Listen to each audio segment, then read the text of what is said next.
Well, right now every win's a big win. So Sunday was a big win because every win for the last 5 games has been a big win because that's what you got to do when you're playing for something.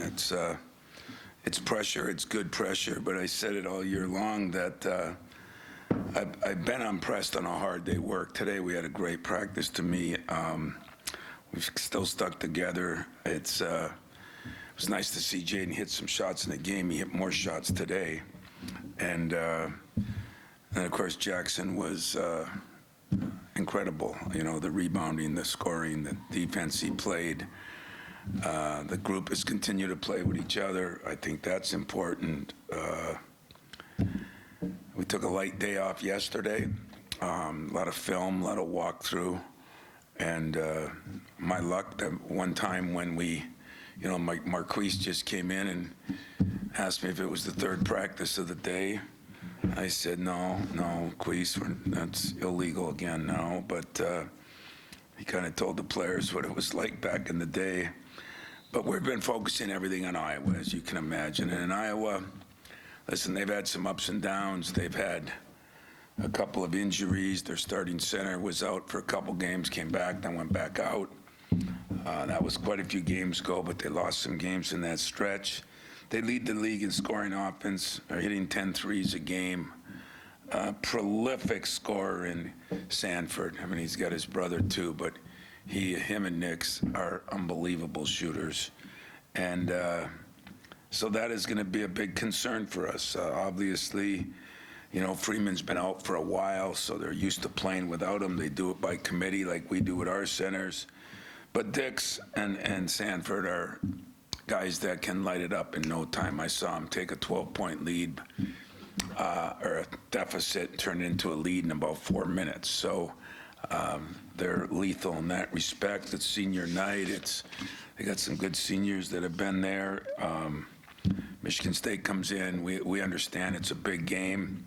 We understand that there's pressure on them, pressure on us. That's the nature of the beast. So we're excited and ready to go. Questions?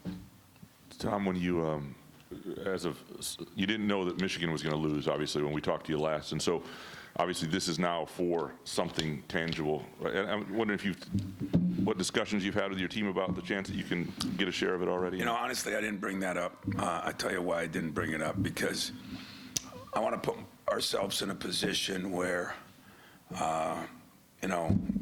the goal is to win the games, and we think we need to win the games, yes, to win the league. We think we need to win the games to better our chances in seeds. We think we need to win the games to better ourselves, getting better, especially offensively. So I said once we beat Maryland, we needed no help from anybody. If we get some, great, but we didn't need any help from anybody.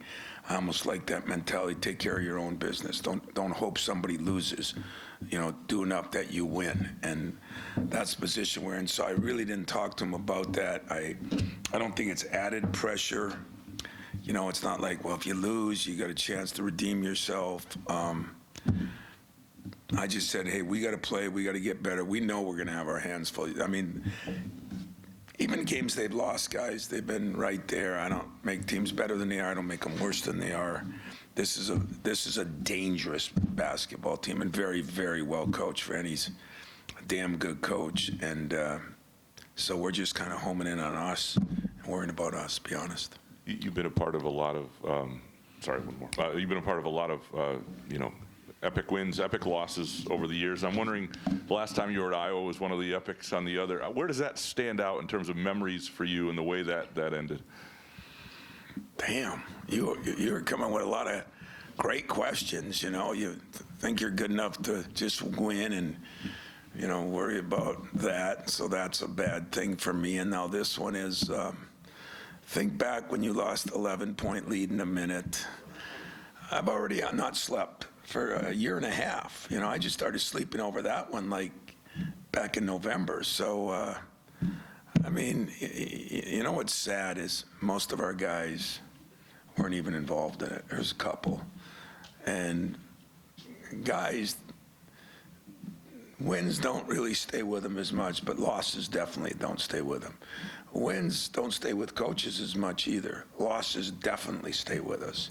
And it happened. The strangest way it happened too. It wasn't even like like we missed a bunch of free throws. It was just they were making threes and we were making 2 free throws, and to his credit, they beat us. And I got a lot of things I remember about Iowa over the years, home losses.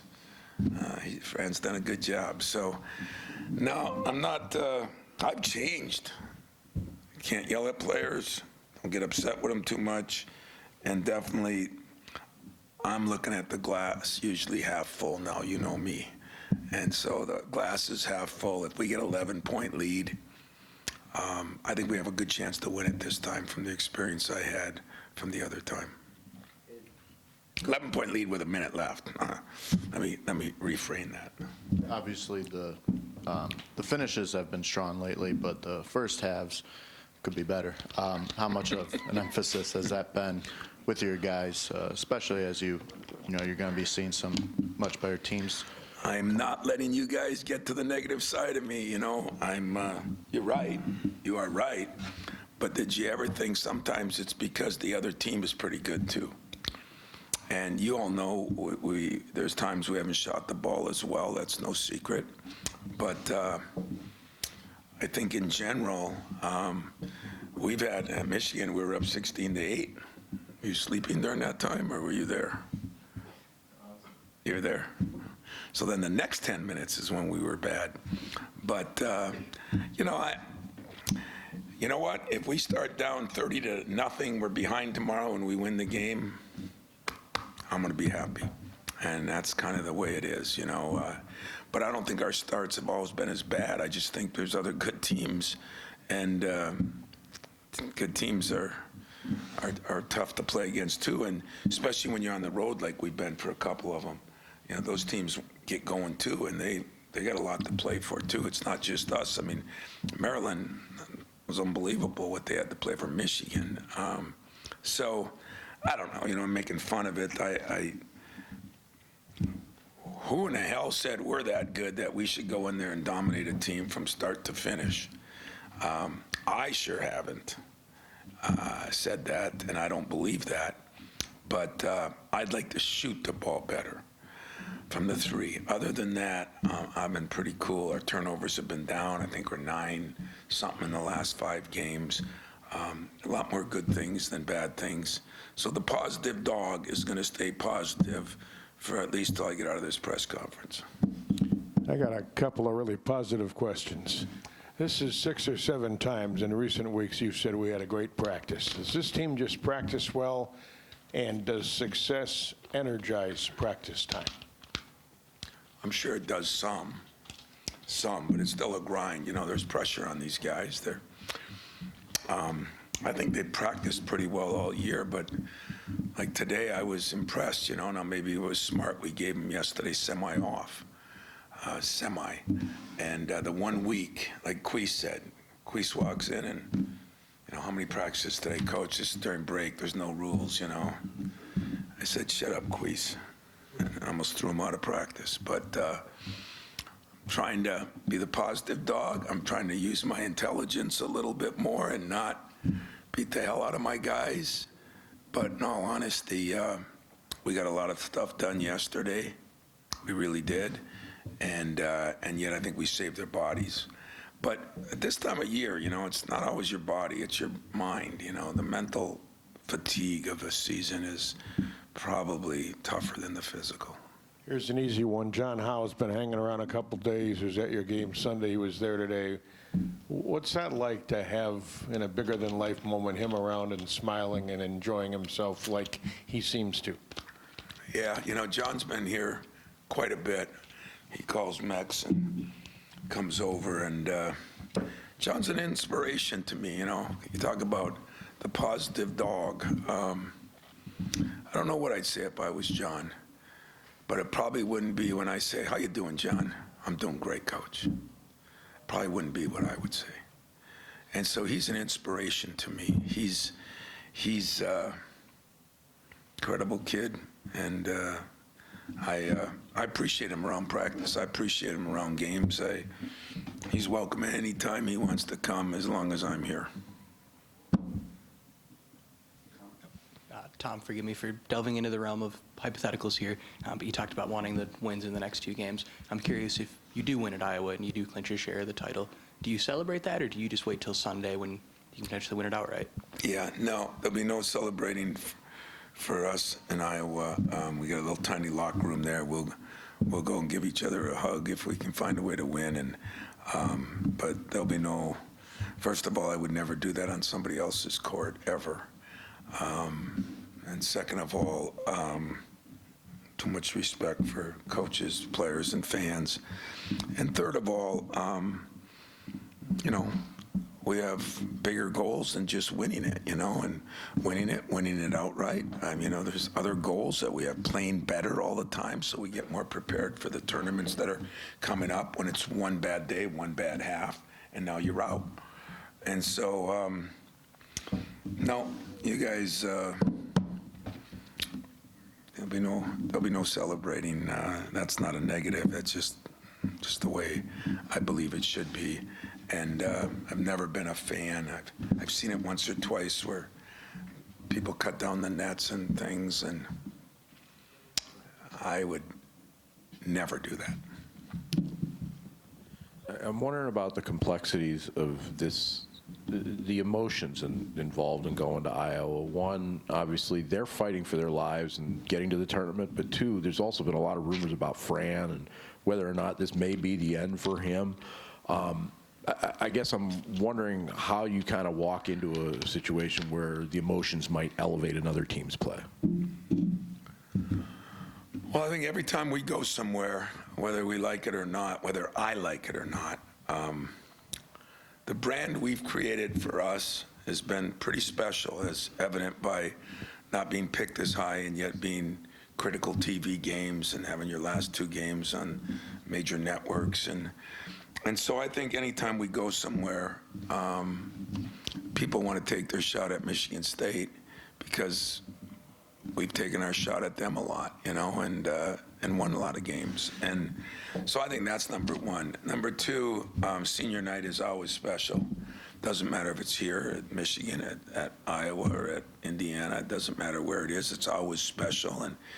And those special nights affect everybody differently. But when I can sneak past 1 or 2 years, having had to go to a senior night, I always go, phew, that's nice, But number 3, as far as my friend, Fran is,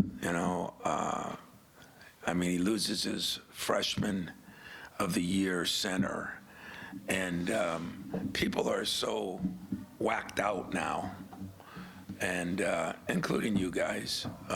Everybody thinks that people are paying players, so you should.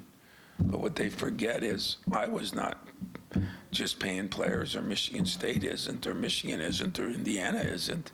Everybody is. So there's a few advantages by some because of money they're spending.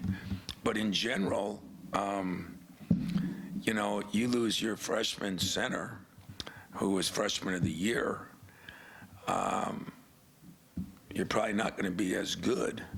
And now it's taken them a while, and I think they're getting better again because, they've played some good teams right to the wire. They've still won 6 or 7 games, whatever. And I would be saddened if Fran, I ain't worried about him getting forced out, I don't think. If he is, shame on them. But I'd be sad if he decided that enough's enough, like a lot of coaches are doing, because he's one of the good guys. His wife, I love her. His kids, went through, Patrick went through so much. Fran ain't going out with a season that isn't superb, and in my humble opinion, nor should he, in my humble opinion, and nobody should even be thinking or talking about it, in my humble opinion. But this day and age, everybody thinks and talks about it. If I lose that game, they're going to be thinking and talking that about me. It's just we understand that as coaches. It's the nature of the beast, and it's not an enjoyable beast, but it is the nature of the beast. So I can't correct all those emotions. I'm just going to have to make sure my team's ready to play the best they can be, and that's what I'm looking forward to. couple more. Tom, you mentioned the other day you were asked about, I think Graham asked you about Kohler and his performance, his rebounding in particular. And you mentioned his heart and his focus and the way he brings certain kind of energy every day comes to the facilities. I'm curious, how much do you think, what role have Doug and Sadi played in this development and kind of what we're seeing? Yeah, I think. The rebounding and even the defense, the way he's navigating ball screens, that sort of thing. They spend a lot of time with those guys. I think you're exactly right. I think my whole staff has done a great job. I mean, it's not like staffs before didn't. Certain times kids are ready to accept things, and they've gone through different things, and Shaman brings something to the table. Coop is way more mature right now. Book had a good day today. I mean, I'm not giving up on Book either, but Jackson, after the first year, learning how to deal with things that he had to learn how to deal with, that kid comes every single day to play. I mean, we laugh about it now, but I think Doug and Sadi deserve a lot of credit for that. I think they've done a good job. We're really good on our ball screen coverages. We're rebounding the ball well. So they deserve a lot of credit for that. That's for sure. I'm too small to coach him. Another semi-positive question. Last 5 games, I think three-point shooting's been 33% or above. 3 of the last 5, not all of them. It's kind of that turn that you thought might be coming along when you mentioned last week or so. Your thoughts on that? I really do, guys. I mean, listen, Jaden has learned how to put pressure on himself and handle it. I told you I don't sugarcoat nothing with Jay. He's a senior. He's been through the wars. He's smart as a whip. His parents have raised him well. What am I to say? Hey, Jay, there's no pressure on you. You're shooting 20-some%.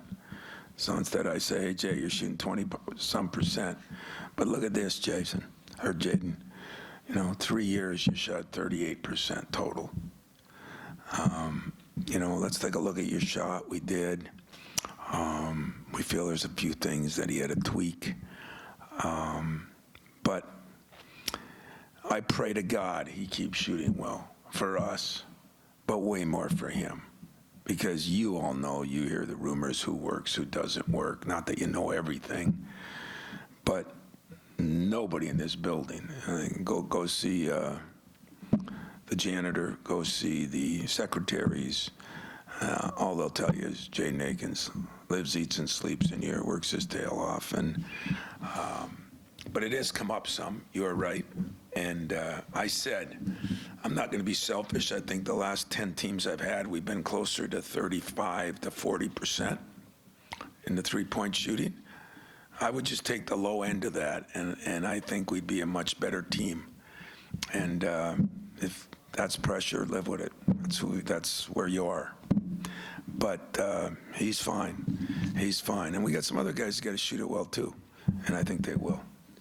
Hey, Tom, you made it clear after the Wisconsin game, you kind of touched on a second ago, that there's still growth to have. You're not there. But I'm curious to know, about 30 days out, April 7th is that last game you want to win.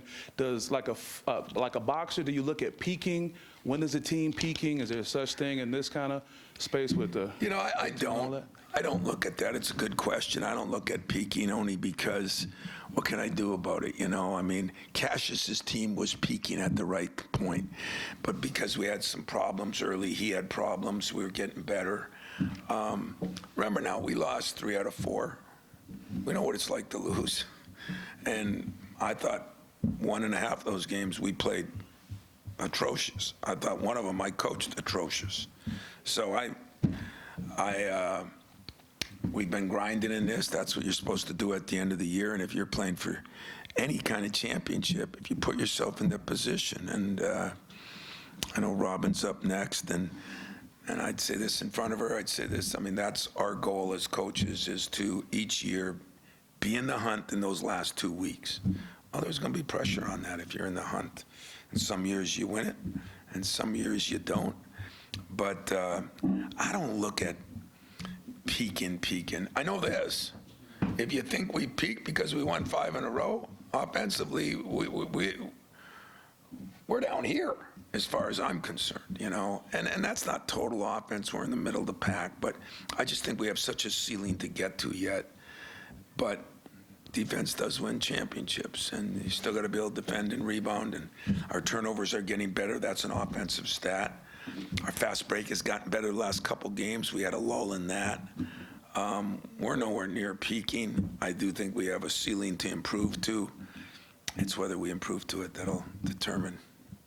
Tom, you talked about how you're not really bringing up the title with the team, but I was just wondering about you personally, how much, you want to be in this position, and you're in a spot now where you win a game, you win a title. How much do you relish just having that shot at this late in the season, and with all your experience and being in this spot? Well, first of all, I mean, if I wanted to not talk about winning a championship, like I said, I've never been on Twitter in my life. Never plan on it. My claim to fame not on my casket, on my stone, is going to be never, ever, ever tweeted anything, okay?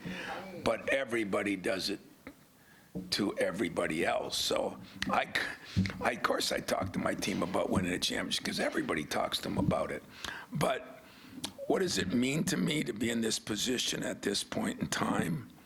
I think if there's one thing that I learned from Judd, and I try to sell this to freshmen, I would sell it to Adam. I would sell it to Robin. I would sell it to the younger coaches, When you're a freshman and you don't accomplish something, you always say, well, I got 3 more years left.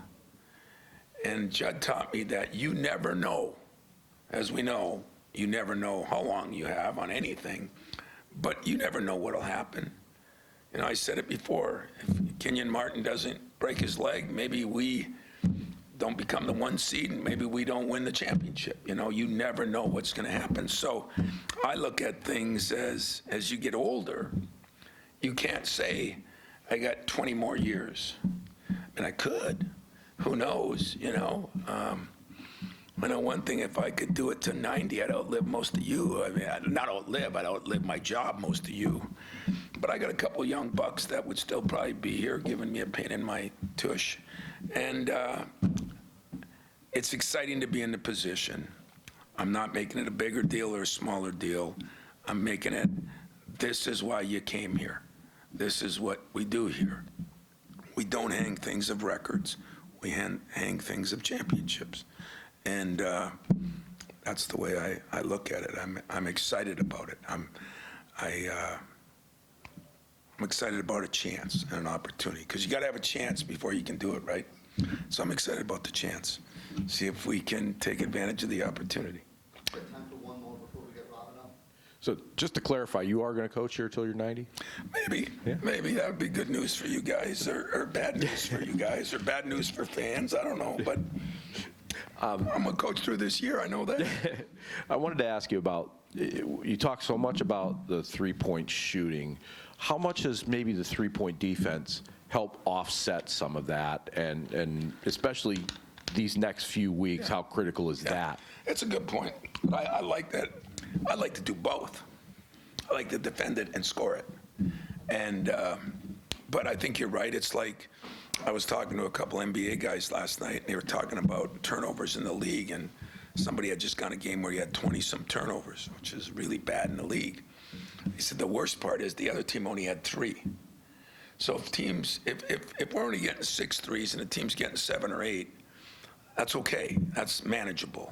But if they're getting 10 and we're getting 4, then it's a problem. So our defense is important on that, but there's not a guy in America, not Zebo, not Zach Randolph, not Antonio Smith. I mean, everybody wants to score a three-point shot. It makes you feel better when you do. Fans get excited about it. Coaches get excited about it. Players get excited about it. So I think it's not only a struggle, and then why you're talking about it. I'm talking about it because I always deal with the white elephant, and my guys know it. So we know what we got to do. We just got to do it, and I think they're mentally tough enough to understand it's not something we've done real well, but we are getting better, as Jimmy brought up. shortly, not in great distances, but we're getting better. And I think we're going to get better because I think we have a good enough team to make shots. And if we keep defending, now if we start making shots and then don't defend them, we got a problem too. So our defense has been phenomenal if you look in the league. Our offense has been decent. We're turning the ball over less. Our fast break is still a big part of our offense. And the better we defend and rebound, the better we break. And if we start making shots, even this late of the year, then we hadn't peaked.